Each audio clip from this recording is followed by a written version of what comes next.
Readers, reviewers, countrymen, lend us your ears.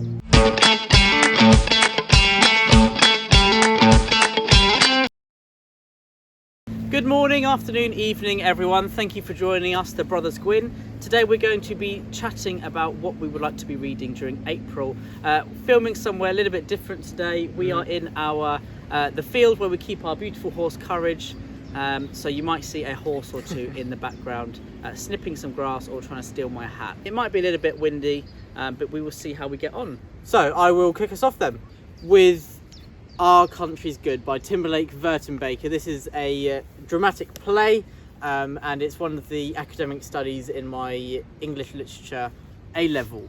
And I've read it before and I absolutely loved it, but I'm going to be having assessments on it soon, so I'll be reading through it again, and I'm sure that I will thoroughly enjoy. That and dreaded hopefully, word, assessments. yeah, and hopefully in the future I can do a video talking about why you should read Our Country's Good. And I will be reading Black Sun by Rebecca Roanhorse. Now, to be honest, I know next to nothing about this apart from it's a fantasy book inspired by pre-Columbian Americas, and that is definitely a mood read at the moment. That's definitely what I'm in the mood for, reading about kind of that the different periods where fantasy is inspired by historical settings. Looking on the front, it looks like there is a blue person, so I'm sure it's going to be some fantasy in there. Like Avatar. Exactly. I think this was a fairly recent release. I think it released in the tail end of 2020, if I'm correct.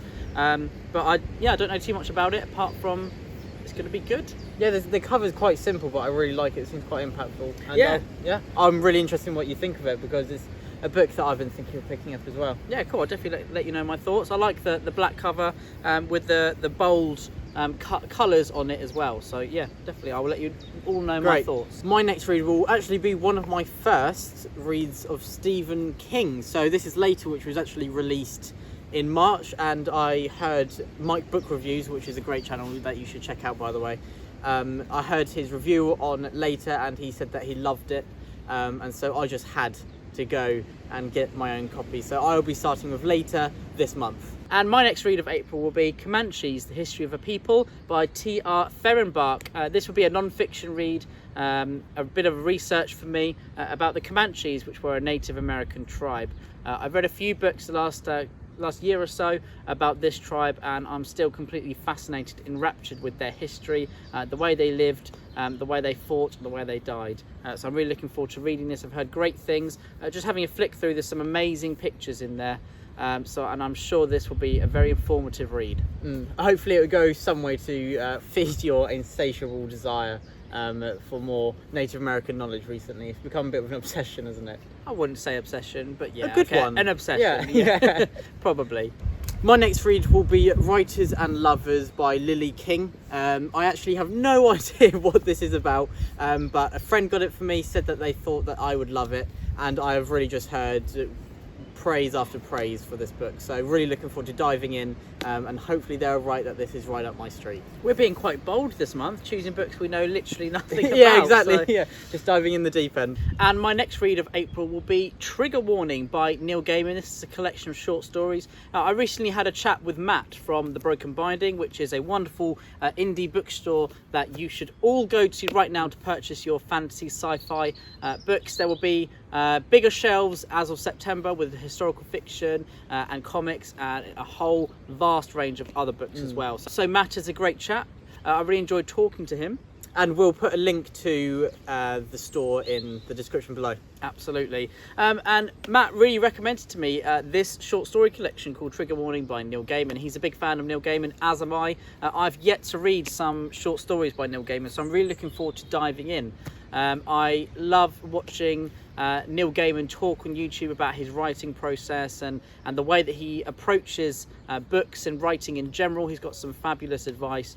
He's an absolute just star of the genre, of any genre really. He writes in his own genre, it feels like, doesn't it? And I just can't wait to read some short stories by the master himself. And my next read will be Wolf of Wessex. So I intended to get around to this in March, but it just about missed out. I had a busier schedule than I originally thought I would, and I think I was a bit overly ambitious. Well, the Name of the Wind snuck in there. Yeah, and Kings of the Wild. So, but definitely Wolf of Wessex will be covered in April. As I said in the video last month, this is just heralded as the one of the greatest books of all time. I think The Guardian said it's the best book of the 21st century.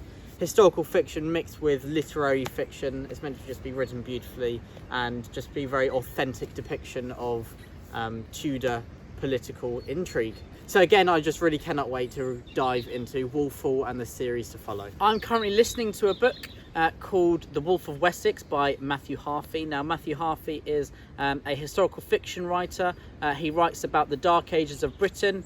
And The Wolf of Wessex is a standalone. It's narrated by Barnaby Edwards. I recently put a poll out on Twitter talking about who people's favourite Audible narrators were, and quite a few people said Barnaby Edwards, so I thought I'd really need to check this out. So I've started to listen to it already, and I really am enjoying it. I felt a little bit burned out with Dark Ages England at the moment, but this book isn't making me feel like I'm not enjoying it very much. It's got a really good start so far. It's got great characters, and I'm really happy that it's a standalone. It feels very refreshing.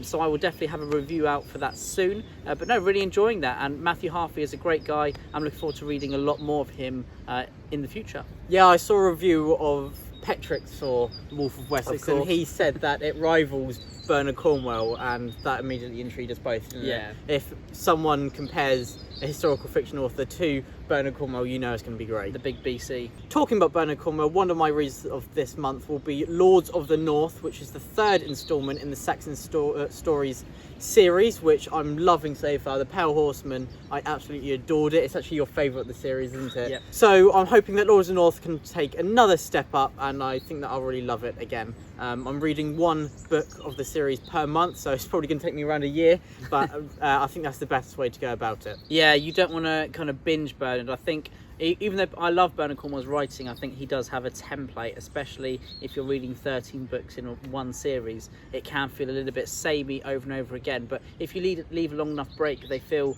just really fresh every time, and you don't want them to feel kind of stagnant or anything like that. I want to get the full experience. Absolutely. It's named as one of the best historical fiction series out there, so I want to make sure that I do love it really is. I'll cherish them. And my next read of April will be Assassin's Apprentice by Robin Hobb. I have listened to Assassin's Apprentice by Robin Hobb before, and I really enjoyed it, but I just didn't get that love that people seem to feel. And I think if I read it physically, whilst knowing a little bit about what happens in the first book especially, I think I will really enjoy it. I've got a beautiful copy at home with some amazing illustrations in, which I'll pop up on the screen in a second as I'm talking. But I'm really excited to read this, and I'm going to read the trilogy back to back, and I just can't wait, because they've made William cry, which is always good in my books. I'm only joking. They are considered to be one of the greatest works of fantasy ever, and I just can't wait to fall in love with the trilogy. Jimmy Nuts has done some wonderful reviews of them on YouTube on his book channel, which is phenomenal, and also Mike Book Reviews is currently reading Assassin's Apprentice as well at the moment, and I'm looking forward to seeing what his thoughts are, because he always has really nice breakdowns of the books that he's reading. I hope you love them, because they are one of my favourite series ever, and Robin Hobb is in my top 3 authors of all time. So you better love it. I'm sure I will, and if I don't love them, I'm sure that you will take the books off me and beat me within an inch of my life. Not with those. They're too precious. I'll get another book. And another read of mine this month will be on Audible, and it is Broken Homes by Ben Aronovich. Oh, we've got a visitor. Broken Homes by Ben Aronovich. I feel like, a bit like Bernard Cornwell's Saxon Stories, that in this series Rivers of London, that he does follow a template, which I think if you read too many consecutively, I think it can get a bit boring. Sorry about that. Courage thought it'd be a good time to try and nibble the back of my neck. He's very muddy at the moment because he's been rolling around. No matter how much we brush him or wash him, we come back the next day and he looks like an Uruk-hai. He's been living in with Saruman's pits, and he's just filthy, but hey ho. He's very mischievous. Yeah, he is.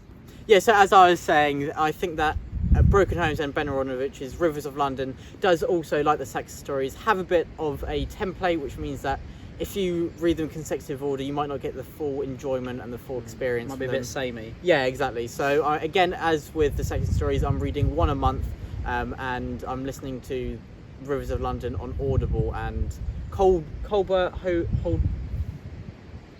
Cobner Holbrook Smith, I think, is the narrator, and he is brilliant. So really looking forward to getting onto Broken Homes. I will also be listening to The Winter Road by Adrian Selby.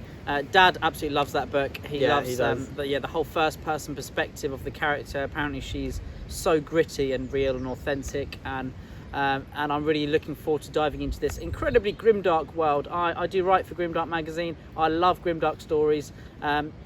But I'm also looking for a character that has the grit but also has the heart of an epic fantasy hero. Yeah. So I'm really looking forward to diving into that book. I've heard great things, and fingers crossed we might be able to interview Adrian Selby. Yeah, in the we're future, really which hoping would be to. great. So you've read Brother Red, I would have read Winter Road, and then we both need to read Snakewood at some point as well, whenever we're in the mood for some drug-fueled fantasy.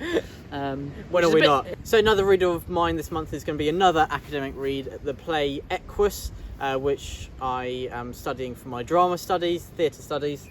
Equus is a brilliant play. I've had the pleasure of seeing it live as well. Is it about a horse? A horse is very key to it, but I won't spoil anything. Yeah, it's a brilliant play, and I've really enjoyed studying it, and I'll be going through and scanning through it again this month. And again, hopefully it will be a play that I can sell to you at some point. And my final read of the month will be Hellmouth by Giles Christian. This is a short story written, I believe, set in the medieval period, isn't it? Is it the 14th century? Yeah, 1370, I think. Excellent. And that I love that period of history. Giles Christian, one of my favourite historical fiction writers. And what's even better is that Philip Stevens, the fantastic Audible narrator, is narrating it as well. It's only a short story, but I'm really looking forward to diving into it. On our drive up here, William was just explaining to me what it was about, and the whole concept of it sounds like a haunted castle or a fortifications is built facing the inside, so it's keeping something in rather than a castle trying to keep something out. And that sounds really creepy. Yeah. I was just getting tingles on the drive up here. So yeah, I'm really looking forward to listening to that, and hopefully we'll do a video in the future about our favourite Audible narrators or our favourite books to listen to on Audible. Yeah, because I think we've listened to near enough 150 books actually now on Audible, so I think we could do a little something about that in the future. Definitely. And my last read of the month, hopefully, this is also on Audible, will be Red Rising by Pierce Brown. You listened to the entire trilogy recently, and you said that it was great. Yeah, really good. And so I'm really looking forward to diving into it. It will hopefully be my last read of the month, and then I'll dive into Golden Sun. And is Morningstar the final? Oh yeah. Yeah, Golden Sun and Morningstar hopefully in May. So really looking forward to diving in. Yeah, some really solid sci-fi, which I'm not used to reading, but I really enjoyed it. Yeah, exact same. I've not really dived into sci-fi too much. Read 3 or 4, really enjoyed them, but just for some reason there's too many good books out there. So now finally getting round to Red Rising, which is obviously one of the biggest series out there. Yeah, and I really just hope it lives up to the praise, in my opinion. Very lucky, we have been gifted a nice e-arc of Artifact Space by Miles Cameron. Miles Cameron / Christian Cameron is in my top 3 authors ever of all time, and this is his first journey into the sci-fi realm, being an author within sci-fi. I know that Miles Cameron loves reading sci-fi, and I'm sure he will put his realism and his authentic kind of spin onto a sci-fi tale. Just looking at the cover of Artifact Space, you can see that the great ships look like a sword, like a long sword. So, and I absolutely love that. But I don't know too much about it, apart from Miles Cameron got the idea to write this story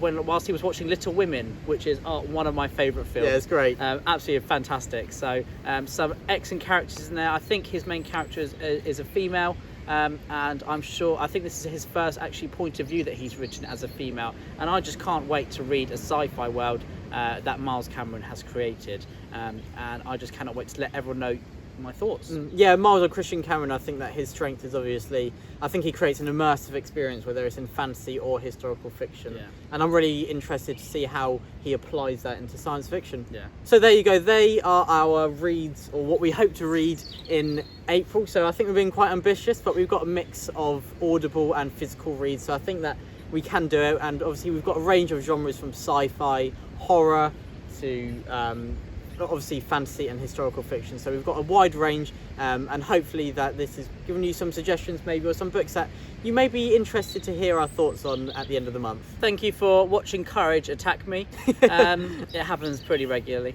But yeah, no, thank you everyone for sticking with us, and in the meantime, stay safe. Truth and courage. Truth and courage.